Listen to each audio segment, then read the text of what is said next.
to attach your resistance band somewhere in the house, like a coffee table and whatnot. There you go. Okay, back on up. Use the leg that we have in the routine. So if it's the right leg, you go on the right one, left one, you go on the left one, and so on. Go ahead and pick a leg to demonstrate. There we go. His knee is going to be slightly bent because it's acting as a spring, so he doesn't fall over, okay? Lift that leg a little bit up off the floor. Turn your hands out, palms up, shoulders back and down, chest up. The back is nice and straight because his hips are retracted backward, okay? You want to curl it up and squeeze your biceps. Come up as high as you can, okay? And squeeze that bicep as hard as you can.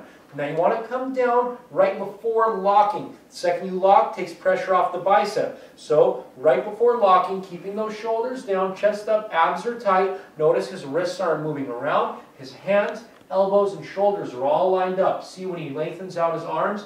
Everything is lined up straight. He's not in here or out too far, okay? It's all straight.